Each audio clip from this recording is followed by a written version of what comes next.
Thank you. Good morning, everyone. Well, yes, I'm going to be speaking about what the consumer wants. I think he's the elephant in the room. All of these innovations that we have been speaking about are going to work or not if the consumer likes them. So 5 years ago, a food group here in Spain decided to create a hub, KM0, which is the hub I lead, to understand that future consumer, what he wants, what he is willing to pay for all those innovations. And soon we realized that my small group of people, my small team, wasn't capable of understanding the complexity, as we mentioned, of the whole food system. So we brought together a group, which is called the KM0 Squad, of very brilliant individuals working throughout the whole value chain of food in the whole world.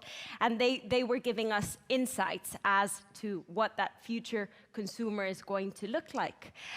So first I want to take a step back and realize that we are mystifying the consumer. And I want to unveil who this consumer is, who this mysterious, abstract concept of consumer is.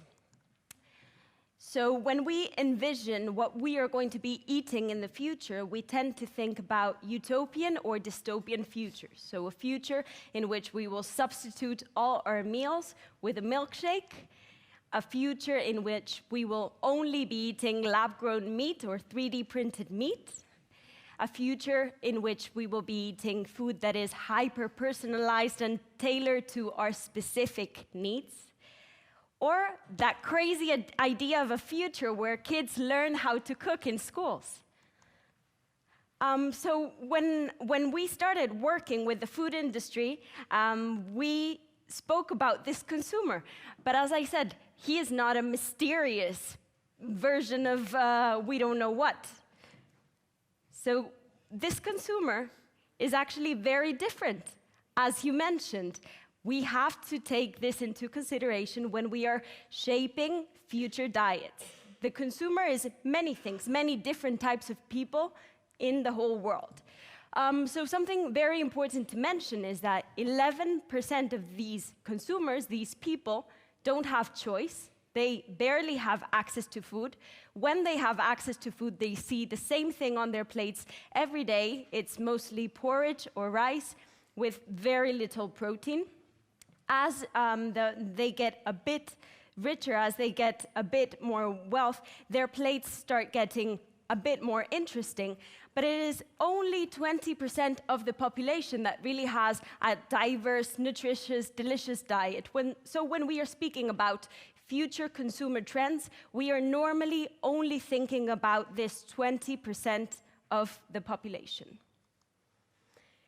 As I mentioned, more than 40% of the population cannot access to this healthy diet we are speaking about. And this population is also very diverse, so their needs and wants and likes are also going to be varied. Currently, we have 6 generations in the market. This is unprecedented for marketeers, for the food industry, how to reach these different types of population. And of course, many times it's not what the consumer wants, but actually what he gets because of the geopolitics or because of where he was born. So local gastronomy is also something important to remember and to take into consideration when we are thinking about these future consumer diets.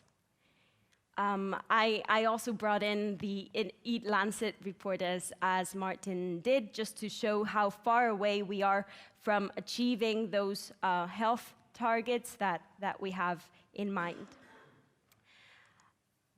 So that being said, taking into consideration 20% of the population is what we are speaking about when talking about future trends. These megatrends influencing consumer diets are mainly these 4.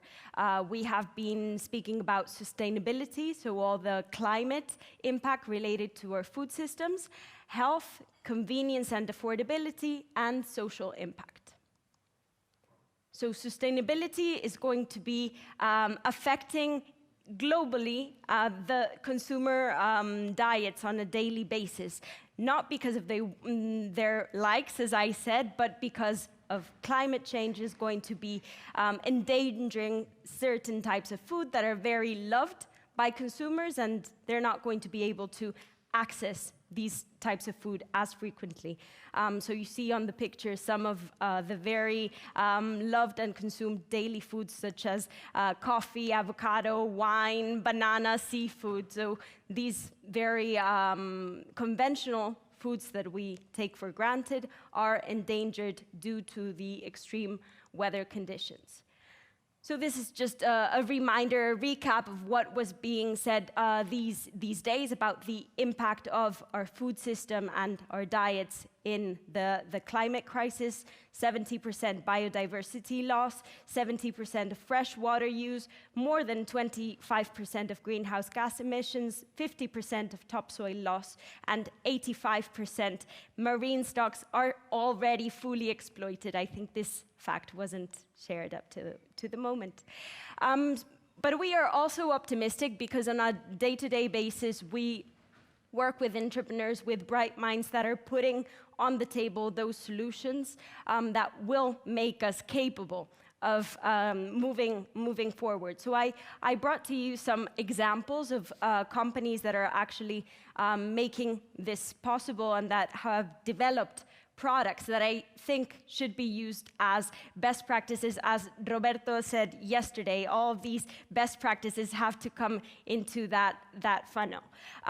So just to highlight some of them, Patagonia, you might have heard of the apparel company. So Patagonia has developed a line called Patagonia Provisions, and they are starting to develop and acquire companies that are doing food solutions that are in line and in balance with the climate. So as an example, I brought Long Root Ale, which is a beer that is produced with kernza, which is a different type of cereal. So it is not produced with wheat, it's produced with this ancient grain. And what this grain does is it has very long roots, it contributes to improving soil health and to capturing more nitrogen. So these examples are great because they produce and they push a change in the whole supply chain. Farmers are not going to take a step forward if they don't see demand. Yesterday, we mentioned several times that demand is going to drive change and innovation.